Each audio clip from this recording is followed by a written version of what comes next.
This isn't some fictional drama. This is something that actually happened to me. A chapter of my life that feels both like a lifetime ago and like it was just yesterday. It's the story of how the man who was supposed to be my father tried to steal my future, and how I took it back. The air in our formal dining room was thick with the cloying scent of my mom's potpourri and the sour tang of unspoken resentment. It was my high school graduation party, and the centerpiece on the polished mahogany table was a single, crisp envelope from the University of Texas at Austin, my acceptance letter, framed by my stepdad, Rick. But as he tapped his fork against his wine glass for silence, the smile on his face was a tight, predatory thing, and in that instant, I knew the frame wasn't a celebration. It was a cage. He raised his glass, looked straight at me, and announced to our gathered family and friends, "We are so proud of Chloe. And to show our support for her ambitious dreams, we've decided to invest her college fund in a once-in-a-lifetime opportunity that will secure this family's future for generations." He didn't say the money was gone. He said it was being repurposed, and the applause that followed felt like handfuls of dirt being thrown on a freshly dug grave. If you genuinely enjoy our stories, please subscribe to the channel, tell us where you're from, and what time it is right now. It's always fascinating to know how far our story flows. My biological father died when I was 6. He was a good man, a geologist who loved the outdoors and believed in tangible things, rock formations, stock portfolios, and providing for his daughter's future. The college fund was his legacy, a carefully managed UTMA account he had set up with the explicit instruction that it was for my education and well-being.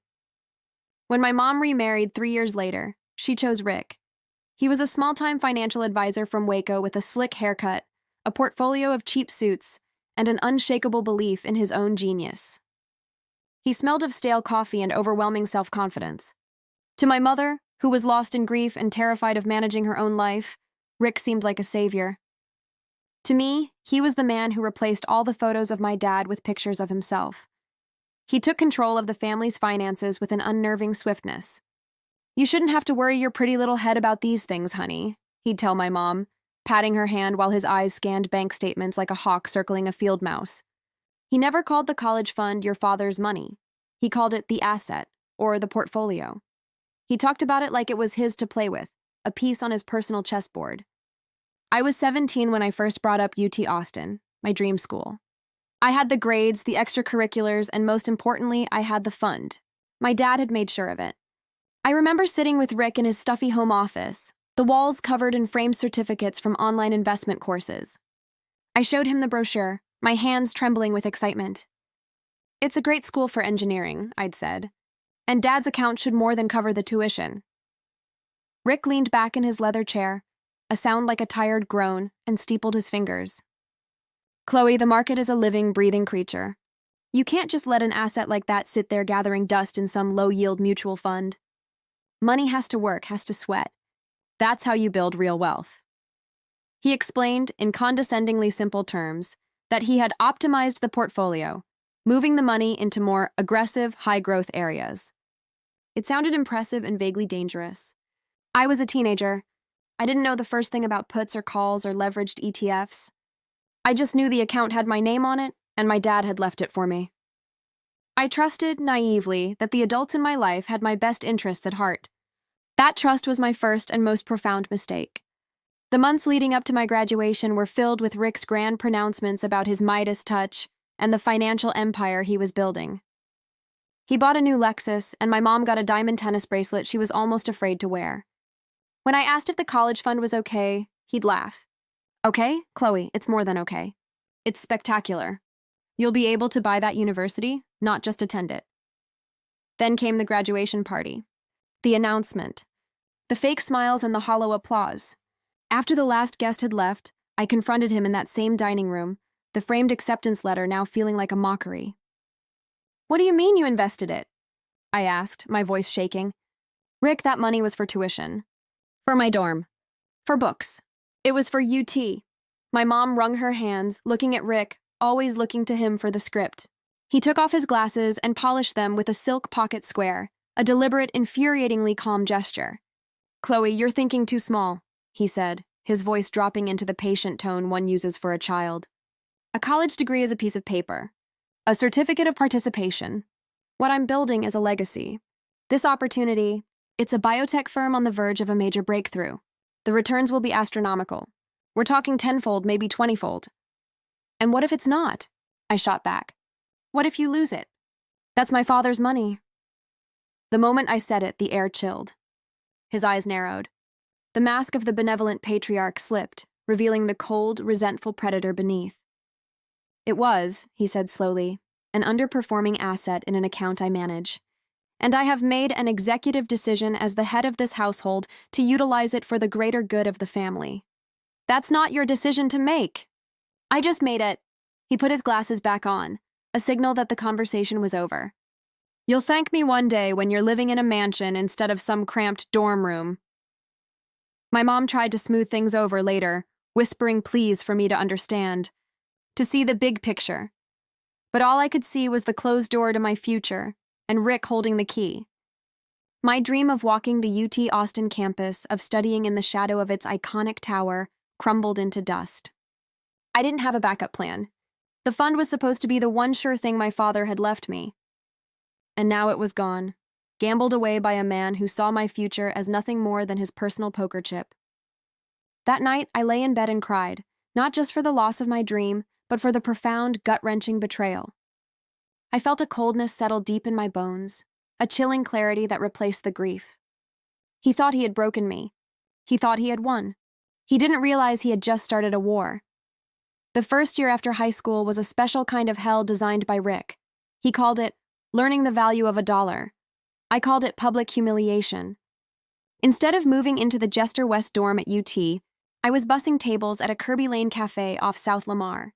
Instead of studying calculus and physics, I was calculating how many 24-hour pancake platters I had to serve to make rent on the tiny, mold-infested apartment I shared with 2 other girls.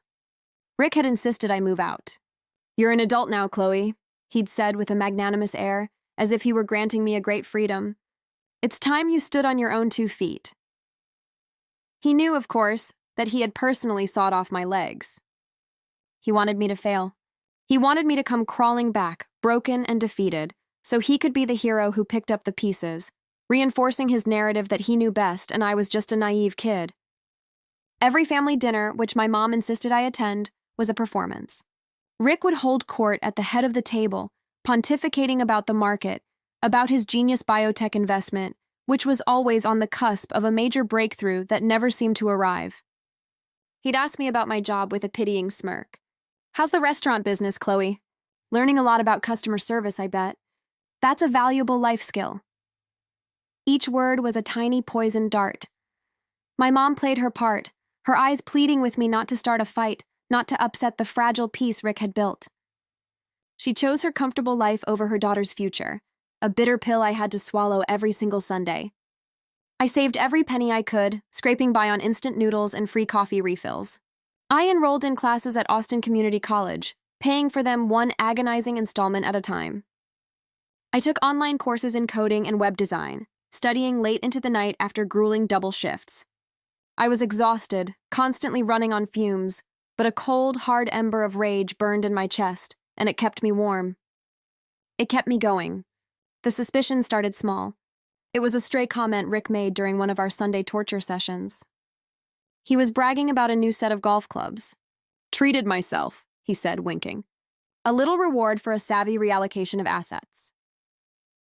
I had been studying basic finance at ACC, and the term snagged in my brain. Reallocation.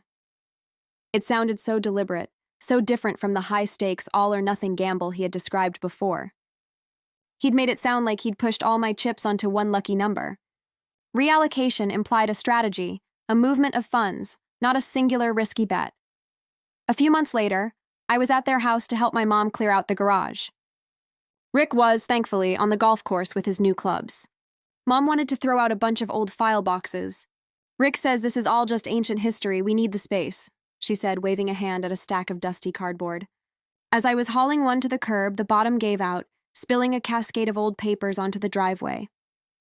Most of it was junk, old utility bills, expired warranties, but one folder was labeled Utma C. Vance. My breath caught in my chest. It was my account. My dad's careful handwriting was on the original paperwork. I quickly stuffed the folder under my shirt before my mom could see, my heart hammering against my ribs. Later that night, in the privacy of my cramped apartment, I went through it. It was mostly old statements from before Rick took over. But at the very bottom, tucked into a side pocket, was a single sheet of paper that must have been misfiled. It was a statement from Frostbank, dated just 6 months after my graduation party. It wasn't from a biotech firm. It wasn't a stock certificate. It was a statement for a 5-year high-yield certificate of deposit. The name on the account was Richard Miller, as custodian for Chloe Vance. The principal amount was $158,132.17, my entire college fund. It wasn't gone. It hadn't been invested in some risky venture. He had lied. He had taken the money, my father's money, and locked it away in a CD under his custodial control, where it was safely earning interest. Interest he was likely siphoning off. He hadn't gambled my future away. He had stolen it and hidden it in plain sight, all while forcing me to work a dead-end job and portraying me as a failure. The once-in-a-lifetime opportunity wasn't for the family. It was for him. He was using the fund as collateral, or perhaps just as a safety net, a secret nest egg he controlled completely. The story about the biotech firm was a lie designed to crush my spirit, to make me give up, to put me in my place. He wanted me to believe my future was destroyed so I would never think to look for it. The air left my lungs in a ragged gasp. The sense of betrayal was so absolute, so profound, it was physically painful. It was a cold, sharp blade twisting in my gut. He hadn't just taken my dream. He had systematically, cruelly, and methodically tried to break me to ensure I'd never be in a position to challenge him. He underestimated me. He saw me as a child to be manipulated. He didn't see the woman I was becoming, the one who was taking night classes in finance, the one who was learning to code, the one who now had a target. The rage that had been a smoldering ember now roared into an inferno. The war wasn't over. It had just been a cold war.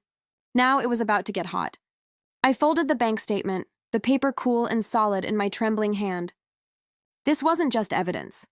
This was a promise. His name was on the account as custodian, but my name was on it too. And I knew, with every fiber of my being, that I was going to get it back. But I wasn't just going to get my money back. I was going to make him pay for every lie, every humiliation, every single pancake platter. He wanted to teach me the value of $1? Fine. I was about to give him a masterclass in ROI. Rick's power was absolute, or so he thought. It was woven into the very fabric of our family. He controlled the narrative. In his version of the story, he was the savvy patriarch making tough but brilliant financial decisions, and I was the ungrateful daughter who didn't appreciate his genius. My mother was his willing audience, nodding along, her fear of confrontation so great that she would accept any reality he constructed for her. His true power wasn't in his financial acumen, I now knew that was a sham, but in his complete and utter control over my mother and, by extension, the family's resources. He had isolated me perfectly. If I stormed in and accused him, waving the bank statement, what would happen? He'd spin it. He would say it was a bridging investment, a temporary safe harbor for the funds before the real investment went through.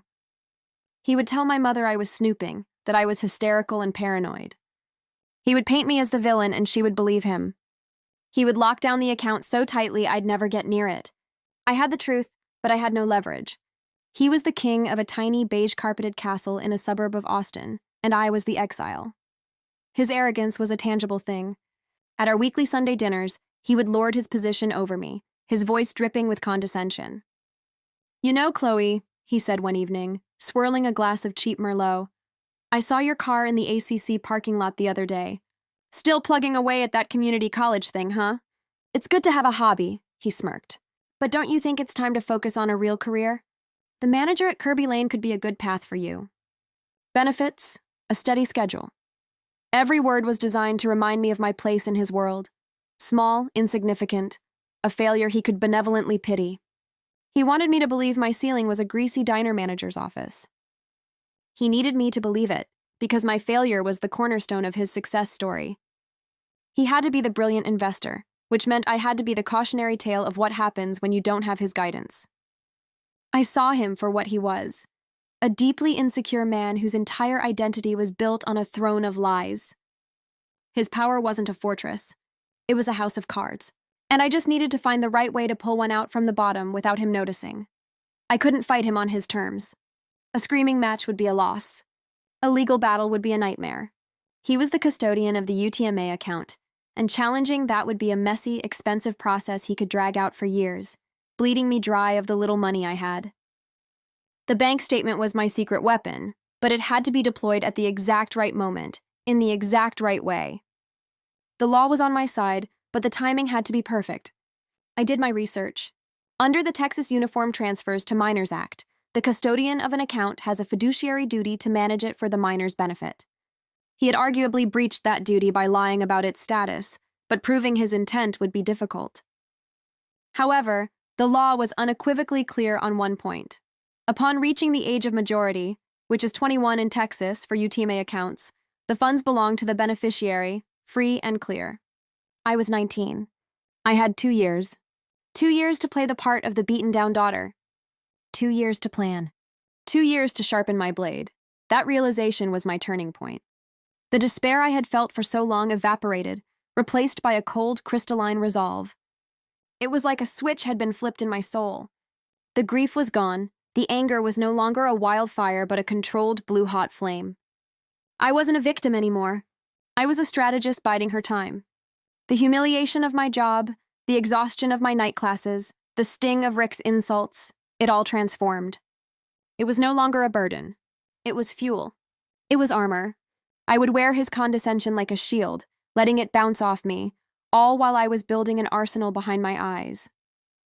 I was sitting on the floor of my apartment, the Frostbank statement spread out before me, the numbers glowing in the dim light. 158, 432.17, that wasn't just money. It was my father's last gift. It was my stolen future. And in 2 years, it would become my weapon. My plan began to form, not as a vague dream of revenge, but as a detailed, multi-phase operation. Phase 1, survival and education. I would keep my head down, keep working, keep saving. I changed my major at ACC from general studies to business administration with a focus on finance. I would learn Rick's language, the world of assets and liabilities, of ROI and capital. I would become more fluent in it than he ever was. Phase 2, reconnaissance. I needed to know the exact status of that account. I couldn't risk tipping him off by contacting the bank directly. But I could learn everything about how UTMA accounts work, the exact process of claiming them, the paperwork required. I would be so prepared that on my 21st birthday, the transfer of power would be a swift surgical strike. Phase 3, the endgame. This wasn't just about getting the money back. It was about using it to build the future he tried to deny me. I wouldn't just go to college. I would bypass that step entirely. I'd seen enough of the real world to know that a piece of paper wasn't the only path. I would build something of my own. Something that would dwarf his pathetic, imaginary empire. I looked at myself in the cracked mirror of my bedroom. The tired, defeated girl who had cried herself to sleep a year ago was gone. In her place was a woman I barely recognized. Her eyes were hard, her jaw was set. She looked calm, patient, and utterly ruthless. Rick thought he was playing a game of chess with a pawn. He was about to find out he was playing against a queen. The next 2 years of my life would be a lie. A carefully constructed performance of mediocrity and surrender. And I knew, with a certainty that settled deep in my bones, that I was going to be brilliant at it. The curtain was rising on the final act, and he would never, ever see the ending coming. The next 2 years were an exercise in brutal self-discipline. I became a ghost in my own life, a master of the mundane. To Rick and my mother, I was the prodigal daughter who had finally accepted her diminished reality. I worked my shifts at Kirby Lane. I picked up extra hours. I complained about my roommates and the rising cost of rent in Austin. I played the part of a struggling young adult perfectly. Every Sunday dinner was a scene in a long-running play. I'd listen to Rick's pompous monologues about the market, nodding with a feigned, weary resignation. I'd let him give me unsolicited advice about 401ks and the importance of a good credit score. "You see, Chloe," he'd say, leaning back with a self-satisfied puff of his chest, "if you'd just listened to me, you wouldn't be in this position. But, lessons learned, right? The school of hard knocks is an expensive one." I would just smile a thin, tired smile and say, "You're right, Rick." Every word was a lie, and every lie was a brick in the wall I was building around my plan. My real life began after midnight. After my shift ended and my roommates were asleep, my tiny apartment transformed into my war room. The glow of my laptop screen was my moonlight. I devoured every online course I could find on finance, business law, and entrepreneurship. I read biographies of successful founders, I studied market trends, I learned how to write a business plan, how to create a pitch deck, how to read a balance sheet. Rick's world of reallocated assets was child's play. I was learning about seed rounds, venture capital, and Series A funding. My idea began to take shape, born from my father's love of the earth and my own generation's anxiety about the future. It was a tech company focused on sustainable urban agriculture, a system of modular, smart hydroponic units that could be installed on rooftops and in community spaces, all managed by a user-friendly app. It was ambitious, it was scalable, and it was everything Rick wasn't: forward-thinking, innovative, and genuinely valuable. The war was a silent one, fought in libraries and on my laptop. It was a campaign of meticulous preparation. I opened a new bank account at a credit union Rick had never heard of and funneled every spare dollar into it. I consulted with a lawyer, a young, sharp woman who specialized in financial law, under the guise of a hypothetical consultation about inherited accounts. I paid her for an hour of her time with cash I had saved for months. She confirmed everything my research had told me. On my 21st birthday, all I would need was my birth certificate, a valid ID, and a signed letter asserting my right as the beneficiary. The custodian's, Rick's, permission would not be required. He wouldn't even be notified until after the fact. The moment you turn 21, she explained, her pen tapping on a copy of the Texas Property Code, his custodianship evaporates. Legally, it's your money, period. The bank has a non-negotiable obligation to give you control. The escalation was internal, a hardening of my resolve with each passing day. The closer I got to my 21st birthday, the more reckless Rick became. The phantom biotech investment was still just around the corner, but I could see the cracks forming in his facade. He was drinking more. There were hushed, tense arguments with my mother that I would overhear when I called. He'd made some bad trades with their own money, and the Lexus had a for sale sign in the window. He was a gambler who had lost his touch, and I knew he was counting on my fund, my dad's money, as his ace in the hole, his secret parachute. He had no idea I was about to pull the ripcord. One evening, about a month before my birthday, I came home to find my apartment had been tossed. It wasn't a violent break-in. It was subtle. Things were slightly out of place, my laptop had been moved, and the loose floorboard where I kept my important documents was slightly ajar. Nothing was taken. I knew instantly it was Rick. He was getting nervous. He was checking on me, trying to see if I was up to something, if I had any assets he could try to control. It was a desperate, paranoid move, and it was the final confirmation I needed. He was scared. He knew on some level that the clock was ticking. I didn't panic. I calmly moved my business plan, my legal notes, and the original copy of the bank statement to a secure locker at my credit union. I wiped my laptop and started working from the computers at the university library. He had escalated. He had invaded my home, and he had found nothing. He would assume I had nothing, that I was exactly what I appeared to be. The final weeks were agonizing. I walked on eggshells, my performance of defeated daughterhood becoming my magnum opus. I even asked him for a small loan, $200 to fix my car, a move designed to reinforce his belief in my financial incompetence. He made a great show of it, writing the check with a sigh, giving me a lecture on budgeting. "I'm happy to help, Chloe," he said, the picture of magnanimity. "That's what family is for, to help you when you stumble." I took the check, thanked him with my head bowed, and tore it into 100 pieces the moment I left his house. I didn't need his money. I was about to take back mine. The day before my 21st birthday was a Sunday. I went to the family dinner as usual. It was the performance of a lifetime. Rick was in a foul mood, complaining about the economy, about a deal that had gone south. He looked at me across the table. "You know, I was thinking," he said, his voice laced with that familiar, patronizing tone. "Once this biotech deal finally closes and we're all flush, I'm going to set you up properly. Maybe help you get a franchise. A Subway, perhaps. Good, steady business. Something you can manage." I just looked at him and smiled. It was the most genuine smile I had given him in 3 years. "That's really thoughtful of you, Rick," I said softly. He had no idea what was coming. He was sitting at the head of his table in his crumbling kingdom, plotting a future for me that involved foot-long sandwiches, while I was hours away from launching an empire he couldn't even comprehend. He thought he was giving a sermon from his throne. He didn't realize he was sitting on a trapdoor, and my hand was on the lever. The morning of my 21st birthday was crisp and clear, a perfect autumn day in Austin. The sky was a brilliant, cloudless blue. I woke up not with excitement, but with a profound and chilling calm. This wasn't a celebration. It was an execution. I didn't dress like a college student or a waitress.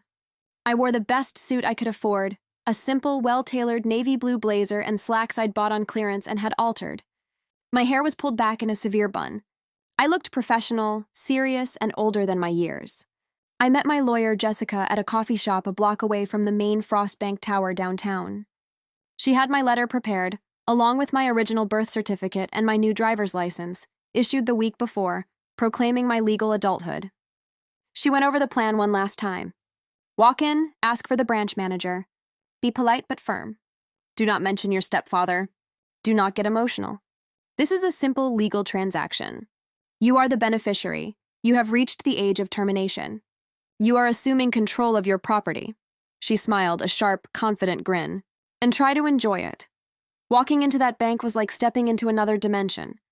The cool marble floors, the hushed professional atmosphere, it was the world Rick pretended to be a part of. This was where real money lived, not in his stuffy home office with its fake certificates. The branch manager, a man named Mr. Davies, was a kind, older gentleman with a neatly trimmed white mustache. He led us into a glass-walled office. I presented my documents. I am Chloe Vance, I said, my voice steady, betraying none of the adrenaline coursing through my veins. I am here to assume control of UTMA account number 748-293-1110. My custodian was Richard Miller. As of today, I have reached the age of majority in the state of Texas. Mr. Davies examined the paperwork. He typed my information into his computer, his eyes scanning the screen. He nodded slowly. Everything appears to be in order, Ms. Vance. Congratulations on your birthday. There was no drama, no argument. It was exactly as Jessica had said, a simple transaction.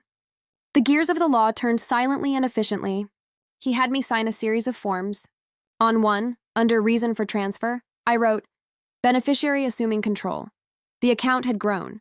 Thanks to compounded interest and Rick's cowardly choice of a safe, locked-in investment, my father's legacy was now worth just over $192,000. It turned out Rick's best financial decision was the one he made out of fear, not genius. I instructed Mr. Davies to liquidate the CD immediately, paying any early withdrawal penalties, and to transfer the entire remaining balance via a cashier's check made out to Verdant Growth LLC. This was the holding company I had established a month prior. My company, my future. The finality of it was breathtaking. With a few signatures, 3 years of lies and humiliation were undone. I had reclaimed my future from the man who had buried it. As we left the bank, the cashier's check tucked securely in my briefcase. The Austin sunlight felt warmer, the air cleaner. I hadn't just gotten my money back.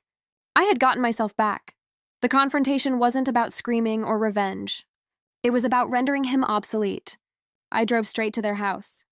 Rick's Lexus was gone, replaced by a drab, 10-year-old Honda. I found him in his office, staring at his computer screen, a look of gray despair on his face. He looked up as I entered, his eyes filled with annoyance. What do you want, Chloe? I'm busy. I just wanted to drop something off, I said, my voice even and cool. I placed a single thick envelope on his desk. He looked at it, then at me, suspicion dawning in his eyes. What is this? It's a courtesy, I said. I thought you, as my former financial advisor, would be interested in my new venture. He opened the envelope. Inside were the articles of incorporation for Verdant Growth LLC, a detailed 20-page business plan, and a copy of the cashier's check for $192,647.38 made out to my company. He stared at the check, his face draining of all color. He looked from the paper to me, his mouth opening and closing silently.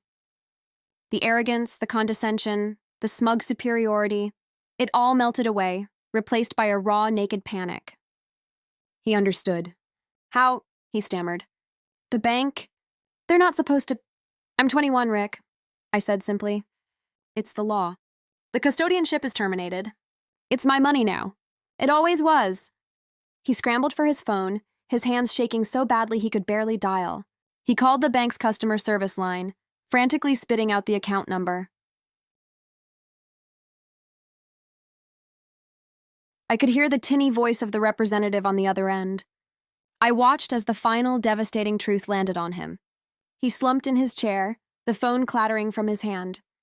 The great financial wizard was just a small, pathetic man who had been outplayed. You were supposed to be a waitress," he whispered, his voice a hoarse croak.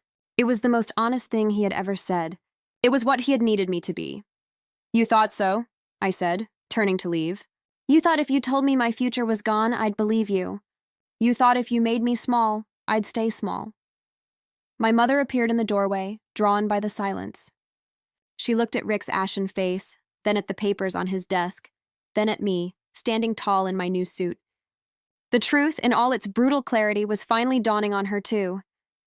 I looked at both of them, the architects of my 3-year exile. There was no triumph in my heart, no glee, just a vast empty sense of justice. "You wanted me to learn the value of $1, Rick," I said from the doorway. "Thank you for the lesson. I'm going to put it to good use." I walked out of that house and did not look back. I left him in the ruins of his tiny, fraudulent empire, with nothing but the consequences of his own greed. He hadn't been building a legacy. He had been digging his own grave, and I had just handed him the shovel. The first year of verdant growth was a blur of frantic energy, sleepless nights, and the terrifying, exhilarating thrill of building something from nothing. My apartment became our headquarters. My 2 roommates, one a marketing student and the other a budding software engineer, became my first employees. We turned the living room into a workshop, building prototypes of our hydroponic units. We coded the app on cheap, refurbished laptops, fueled by coffee and the shared belief that we were onto something huge. The $192,000 was a significant runway, but I treated it with the reverence it deserved. It was my father's faith in me, converted into currency. I was relentlessly frugal, stretching every dollar.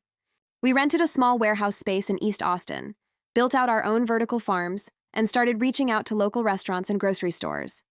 Austin, with its vibrant food scene and eco-conscious culture, was the perfect incubator.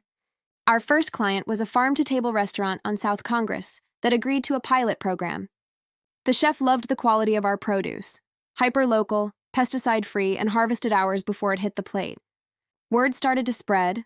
I wasn't the same person who had bussed tables and cried over a stolen dream. The shy, trusting girl was gone, replaced by a CEO. I learned to negotiate with suppliers, to pitch to investors, to manage a team. The cold fire that Rick had ignited in me was now the engine that drove my company. It wasn't about revenge anymore. It was about proving him wrong in the most spectacular way possible. It was about building a legacy he could never touch, one rooted in growth and innovation, not theft and deceit. I didn't hear from him or my mother for months. Then one day, my mother called. She was crying. Rick had lost their house. His investments had all been busts, high-risk gambles that had finally imploded. Without my fund as his hidden safety net, his house of cards had collapsed. They were moving into a small rental apartment. She asked me for money. It was the hardest thing I've ever had to do, but I said no. "I can't, Mom," I told her, my voice devoid of emotion. "My company requires all my capital right now." I didn't tell her it was because I couldn't separate her from him, that her weakness had enabled his cruelty. I couldn't finance the life she had chosen over me. I sent her the phone number of a good financial counselor and hung up. Our big break came about 18 months in. We entered a statewide tech startup competition, and against all odds, we won. The prize was a $250,000 grant and a spot in a prestigious tech accelerator program. Suddenly, verdant growth wasn't just a passion project. It was a viable, buzzworthy company. We were featured in the Austin Business Journal. We started getting calls from venture capital firms. I hired a proper team, moved us into a real office downtown, and started scaling up our operations. We expanded to Dallas and Houston. We were providing fresh produce to restaurants, hotels, and even some schools. We were creating jobs. We were building something real. 2 years after that, we closed our Series A funding round, securing $5 million from a major Silicon Valley investment firm. The little waitress Rick had tried to create was now the founder and CEO of a multi-million-dollar company. The irony was so rich, so profound, it was almost poetic. He had wanted to teach me about money, and in doing so, had given me the motivation to master it in a way he could only dream of. which brings me to last winter. I was in San Antonio for a clean energy summit, held at the massive Henry B. Gonzalez Convention Center. Verdant Growth was a sponsor, and I was scheduled to give a keynote address. I was checking into my room at the Grand Hyatt, a beautiful hotel connected to the center, when I saw him. Rick. He was older, grayer. The cheap suit was gone, replaced by the ill-fitting red and black uniform of a hotel bellman. He was hauling luggage from a cart, his back stooped, his movements slow and tired. The arrogant swagger was gone, replaced by the weary shuffle of a man utterly defeated by life. Our eyes met across the polished lobby. There was a flicker of recognition in his, quickly followed by a wave of shame and disbelief. He saw me, in my tailored business dress, holding a briefcase, clearly a guest at the very hotel where he now worked for tips. There was no need for words. His public humiliation at the graduation party, his private downfall in his office, they were nothing compared to this. This silent, accidental collision of our two realities. The universe, in its own time, had delivered the final, crushing verdict. He, the great financial genius, was hauling bags for a living. And I, the daughter whose future he had tried to steal, was the one signing his paycheck. He quickly looked away, turning his back to me, and focused on arranging a suitcase on his cart as if it were the most important task in the world. He was trying to become invisible. He was just another ghost in a life I had left far behind. And as I turned and walked towards the elevator, I didn't feel anger or pity or even satisfaction. I felt nothing at all. He had wanted to build his legacy on my father's money, but in the end, the only thing he had managed to build was his own cage. My keynote address the next day was in the main ballroom. The place was packed, a sea of faces from the tech, energy, and venture capital worlds. I stood backstage, looking through the curtain, my heart steady. 5 years ago, I would have been terrified.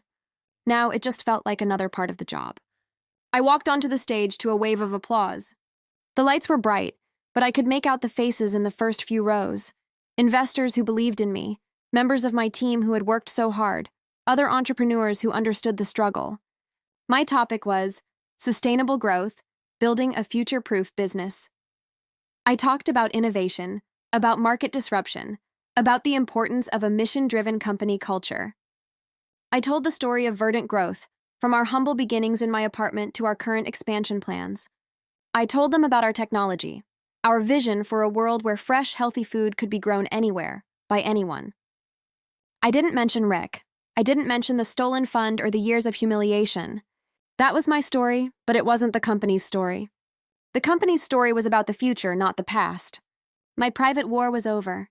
This was about the public victory, a victory that had nothing to do with him and everything to do with what we had built. As I was wrapping up my speech, my eyes scanned the cavernous room. And I saw her, my mother. She was standing at the very back, near one of the exits, almost hidden in the shadows. She wasn't dressed for a conference. She was wearing a simple coat, her purse clutched in her hands. She looked small and lost. I don't know how she found out I was speaking, or how she got there. Maybe she saw it online. Maybe she still followed my career from a distance. Our eyes met for a brief second. I saw a universe of regret in her gaze, a desperate plea for a connection I couldn't give. I didn't falter. I didn't change my expression. I simply held her gaze for a moment, a silent acknowledgement of the unbridgeable gulf between us, and then I turned my attention back to the audience. I delivered my closing lines, my voice ringing with a confidence I had earned in fire and struggle. The future isn't something you wait for, I concluded. It's something you build. You build it with passion, with perseverance, and with an unwavering belief in your own worth. Thank you. The applause was deafening. The crowd rose to its feet. As I walked off the stage, my COO clapped me on the back, and our lead investor shook my hand. I glanced back towards the exit where my mother had been standing. She was gone. She had slipped away as silently as she had appeared, a ghost from a life that no longer belonged to me. Later that evening, after a series of meetings and a dinner with our board, I was back in my hotel room. It was a suite on one of the top floors, with a panoramic view of the San Antonio skyline and the Riverwalk glittering below. It was a world away from the moldy apartment where this all began. I thought about that framed acceptance letter from UT Austin that Rick had placed on the table at my graduation party, the one he had used as a prop for my public execution. I had wanted so badly to be an engineer, to attend that school, to live the life my father had planned for me. But life had a different plan. Rick's betrayal hadn't just been an obstacle. It had been a crucible. It had forced me onto a different path, a harder and more painful one, but ultimately a path that was entirely my own. It had forged me into someone stronger than I ever could have imagined. I had not only reclaimed my father's legacy, I had built a new one on top of it. He left me the foundation, but I had designed and built the entire skyscraper myself. The ultimate revenge wasn't the empty bank account or seeing Rick in that ridiculous uniform. It was this: the view from the suite, the successful company, the life I had built not in spite of him, but because of him. His cruelty had been the catalyst for my ambition. His attempt to crush me had been the pressure that turned coal into a diamond. I walked over to the window and looked down at the city lights. Down there, somewhere in the labyrinth of the city, Rick was probably finishing his shift, and my mother was sitting in a small apartment, haunted by the ghosts of her choices. They were trapped in the past, in a story of loss and regret. But I was here, in the sky, looking out at a future that was limitless. He thought he was closing a door, but he had unknowingly opened a gate to a world bigger than either of us could have ever imagined. The best revenge is not a loud, fiery explosion, but a quiet, indisputable success. It's building a life so full and magnificent that your enemies become irrelevant, nothing more than a footnote in your own triumphant story. A few more years passed. Verdant Growth continued its upward trajectory, expanding into new markets and diversifying our product lines. We became one of the leaders in the urban agriculture space, a name synonymous with innovation and sustainability. My life was a whirlwind of board meetings, product launches, and speaking engagements. I moved from Austin to a quiet house in the hill country, a place that reminded me of the peace my father had always sought in nature. It was my sanctuary, a place to disconnect from the relentless pace of the world I now inhabited. I rarely thought about Rick or my mother anymore. They weren't a source of anger or pain. They were simply a chapter in a book I had long since finished reading. The past had no power over me, but sometimes the past sends you an echo, just to remind you it was real. It came in the form of a letter from a law firm in Waco. It was dry and formal, filled with legal jargon. It was a probate notification. Rick had passed away from a sudden heart attack. He was 62.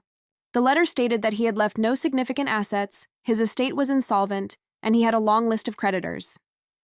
There was nothing left. His grand financial empire had ended in a pile of debt. The letter was just a formality, a notification sent to anyone who might have a claim. Tucked inside the legal envelope, however, was a smaller personal one. The handwriting was my mother's. I hesitated for a long time before opening it.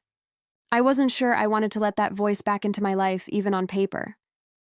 But curiosity, or perhaps a need for final closure, won out. The letter was short, just a few paragraphs written on cheap notebook paper. She wrote that Rick had died in his sleep in their small apartment. She told me the last few years had been hard, that he had never recovered financially or emotionally from his losses. He had become a bitter, quiet man, a ghost haunting the ruins of his own life. Then she wrote the words that struck me like a physical blow. "He was so proud of you, Chloe, in his own way. He used to watch your interviews on his phone. He never said anything, but I could see it. He'd just watch them and shake his head. I think in the end he was amazed by what you became. Proud of me." The idea was so absurd, so twisted, it was almost laughable. Was it a desperate, last-ditch attempt at reconciliation from my mother? Or was it possible that in his defeat, Rick had felt some warped, pathetic sense of ownership over my success? As if the monster could take credit for the strength of the person who survived him. It didn't matter. His pride, if it ever existed, was worthless to me. It was a counterfeit coin from a bankrupt kingdom. The letter ended with a tentative, hopeful question. "Maybe now that he's gone, you and I could talk sometime?" I read the letter twice, then walked out to the stone fireplace on my patio. I struck a match and held it to the corner of the paper. I watched as my mother's words, and the last vestiges of Rick's memory, turned to black ash and floated away on the Texas breeze. There was no room for them in the life I had built. Some bridges, once burned, should never be rebuilt. They exist only as a reminder of the chasm you were brave enough to cross. My father had left me a gift of money, a tangible asset. But Rick, in his malice, had given me a different kind of inheritance. An unbreakable will, a relentless drive, and the cold, hard knowledge that the only person you can ever truly count on to build your future is yourself. That knowledge was worth more than any fund. I sometimes wonder what my life would have been like if Rick had just given me the money. If I had gone to UT, gotten my engineering degree, and followed the path my father had laid out. I imagine it would have been a good life, a happy one. But it wouldn't have been this life. It wouldn't have been a life forged in fire, built by hand, and won against all odds. It wouldn't have been a life that led me here, to this house, this company, this quiet, unshakable peace. He meant to destroy me, to reduce my world to the size of his own small ambitions. He never understood that some things, when you try to bury them, are actually seeds. The end.